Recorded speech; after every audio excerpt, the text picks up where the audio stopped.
প্রিয় শিক্ষার্থী, আসসালামু আলাইকুম। অষ্টম শ্রেণীর বীজগণিত 4.3-এর 16 থেকে 20 অঙ্ক সমাধান নিয়ে আমি হাজির হয়েছি।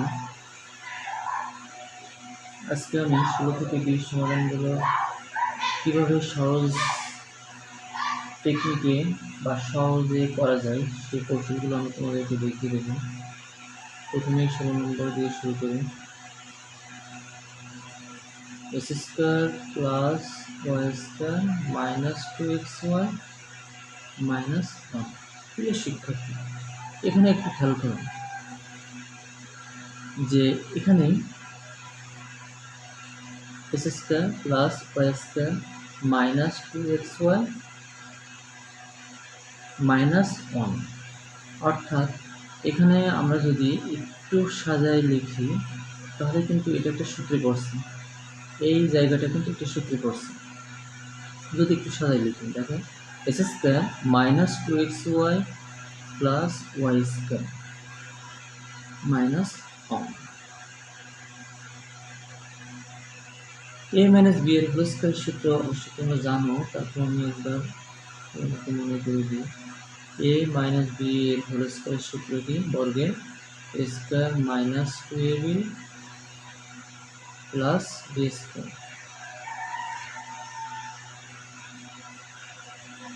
প্রিয় শিক্ষার্থী, এটা যদি a হয়, এটা যদি b হয়, তাহলে সংক্ষেপে লিখতে পারি x মাইনাস y এর হোল স্কয়ার মাইনাস এই 1টাকে কিন্তু স্কয়ার আকারে দেওয়া যায়, কারণ 1 এর স্কয়ার মানেই তো 1। তো সূত্রে বা ফর্মুলায় কারণের জন্য অনেক সময় 1কে স্কয়ার আকারে লেখা যায়। এখন কিন্তু আরেকটা সূত্রে পড়ছে, প্রিয় শিক্ষার্থী একটু খেয়াল করো এখানে যে a square minus b square, a square minus b square এর সূত্র আমি একটু লিখে তোমাদেরকে দেখিয়ে দিই, তাহলে তোমাদের বুঝতে সুবিধা হবে। a square minus b square সমান কি? a plus b into a minus b। তো এখানে এটা যদি a হয়, এটা যদি b ধরি, তাহলে x মাইনাস y প্লাস 1 একবার x মাইনাস y মাইনাস 1, অর্থাৎ b জায়গায় 1 একবার প্লাস একবার মাইনাস আকারে দিলে আনসার। আশা করি বুঝতে পেরেছ। এরপর যে 17 নম্বর অঙ্কের সমাধান করে দিচ্ছি।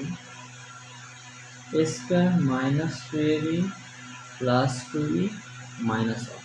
প্রিয় শিক্ষার্থী, একটু গভীর মনোযোগ দিয়ে খেয়াল করো যে এই জায়গাটা কোনো সূত্রে পড়ে না, কিন্তু এইটা আর এই 1টাকে যদি আমরা এক সাইডে নিয়ে আসি তাহলে কিন্তু একটা সূত্রে পড়বে, a স্কয়ার মাইনাস b স্কয়ারের সূত্রে আমরা ফেলতে পারবো। বাকিটুকু আমরা যদি কমন বা কোনো কায়দায় যদি করতে পারি তাহলে কিন্তু সমাধানটা করতেই পারবো সহজে। তো a স্কয়ার মাইনাস 1টাকে এক সাইডে লিখলাম, মাইনাস 2ab প্লাস 2b এক সাইডে লিখলাম। এই 1 এর স্কয়ার যদি দিয়ে দিই একবারে, তাহলে কিন্তু একটা সূত্রে পড়ে যায় a square minus b square a plus b into a minus b। তোমরা অবশ্যই নিশ্চয়ই জেনেছো, এর আগে কর্নারে দেখো দেখা যাচ্ছে a square minus b square সমান a plus b into a minus b।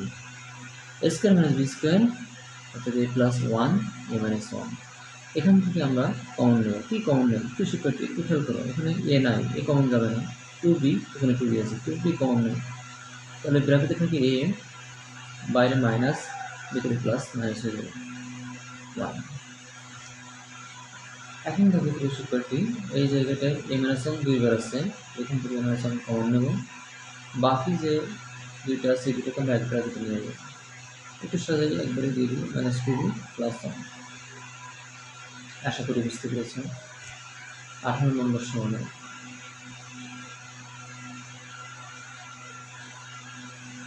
x4 minus 2x square plus. প্রিয় শিক্ষার্থী, এই ধরনের অঙ্কগুলো একটু খেয়াল করো। এটাকে যদি একটা সূত্রে ফেলি তাহলে দেখো, এটা a ধরবো, এটা b ধরবো, আমরা a মাইনাস b হোল স্কয়ারের সূত্র নিতে চাচ্ছি। তো a স্কয়ার এর হোল স্কয়ার তার মানে 4a হয়, মাইনাস 2 এর জায়গায় x স্কয়ার, b এর জায়গায় 1 প্লাস b স্কয়ার। প্রদত্ত যে অঙ্কটি দেওয়া আছে সেই অঙ্কটির সাথে সামঞ্জস্য রেখে তোমাকে সূত্রে ফেলতে হবে। মানে নতুন কোনো কিছু আনলে, এখানে নতুন কিছু আসেই নাই, কোনো অঙ্কে আসতে পারে, সেক্ষেত্রে কিন্তু সেটাকে আমরা বাদ দিয়ে দিতে হবে। কিন্তু এখানে যেহেতু আসে নাই, ওই কথা বা ওই চিন্তা আমরা করবো না। প্রিয় শিক্ষার্থী, খেয়াল করে দেখো, 2s², 2s² 1 এর সাথে গুণ করলে 2s², আবার 1 এর সাথে করলে 1, s² এর স্কোয়ার করলে 4। শুধু আমি এটাকে একটি সূত্রে ফেলছি আর কি। a² - 2ab + b² সংক্ষেপে লিখতে পারি a - b এর হোল স্কয়ার। এখানে দেখো ভিতরে আরেকটি সূত্র বসছে, এখানে দেখো k² রুট, তাহলে a² - b² a + b into a minus b। বাইরে একটা স্কয়ার ছিল, স্কয়ারটা এখানে দিয়ে দিলাম। স্কয়ারটাকে দুইটা আলাদা আলাদা ভাগ করে দিলাম, মানে আলাদা আলাদা দিয়ে দিলাম। যেহেতু এইখানে আছে মানে কি টোটাল এটার মধ্যে আছে, এটার মধ্যে আছে। আচ্ছা, আশা করি বুঝতে পেরেছি। শিক্ষার্থী, 19 নম্বর সমাধান এখানে লিখে দিচ্ছি 36 মাইনাস 12x প্লাস x²। ঠিক আছে শিক্ষার্থী, এটাকে যদি একটু সাজাই নিই, মানে ঘাত অনুযায়ী সর্বোচ্চ ঘাত থেকে আগে, এরপর 12x, এরপর পিছনে দিলে প্লাস 36। এখন কিন্তু আমরা মিডিল টার্ম করতে পারবো। এই সংখ্যাটাকে এমনভাবে ভাঙতে হবে যেন যোগ করলে -12x হয়। তো এখানে রাখে দেখায় 36কে এভাবে মৌলিক উৎপাদকের সাথে ভেঙে নেওয়া প্রথমে। 8 × 36, 2, 9 × 18, 3, 2 দিয়ে যায় না, 3 × 9, 3 × 9, 9 × 18, 8 × 36। এখন প্রবেশ করতে খেয়াল করেন, 3 × 9, 4 × 36, 9 × 13 হয় না, 3 × 6, 3 × 6, 6 × 36। তার মানে লিখতে পারি 6 × 6 = 12x, 6x - 6x + 36। এখন এই প্রথম দুইটা থেকে আমরা x কমন যাবে, কমন নেব, ভিতরে থাকে x, একটা x থাকে -6x চলে গেছে, এখান থেকে 6 কমন নেব, x - 6, এপাশে ব্র্যাকেটে যাবে, এপাশে ব্র্যাকেটটি তাই হবে আমাদের মিডল টার্ম নেব। এখন এই দুটাকে কেটে নেব, x - 6, বাকি দুইটাকে এক ব্র্যাকেটে নিয়ে যাবো, x - 6। এখন x - 6 দুইবার হলেই আমরা কি হোল স্কয়ার লিখতে পারি। আশা করি বুঝতে পেরেছেন। 20 নম্বর সমাধান x6 - y6। প্রিয় শিক্ষার্থী, এ ধরনের অঙ্কগুলো তোমাদের একটু কৌশলিকভাবে করতে হবে। দেখো এখানে সূত্রটা আছে কি, মানে এখানে অঙ্কটা আছে হলো x6 - y6। তো তোমাকে প্রথমে আগে করতে হবে এটাকে একটি সূত্রে রূপান্তরিত করতে হবে। আমি একটু করতেছি, করেই তোমাকে বোঝাচ্ছি বা তোমাদের বোঝাচ্ছি। x3 এর হোল স্কয়ার মানে x এর মধ্যে 6, y3 এর হোল স্কয়ার মানে হলো y6।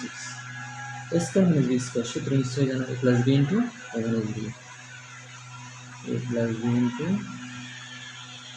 a - b। ঘনের উৎপাদক নির্ণয়ের সূত্র তোমাদের প্রথম দুটো অঙ্কগুলোতে আমি দেখাইছিলাম।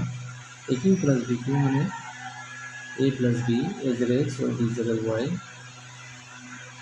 a + b, a² - x² + y²। মাইনাসের সূত্রটা x - y, x² + x² + y²। আচ্ছা, আশা করি বুঝতে পেরেছো। সবাই ভালো থেকে সুস্থ থাকো। আগামী ক্লাসে আবার দেখা হবে বাকি অঙ্কগুলোর সমাধান নিয়ে।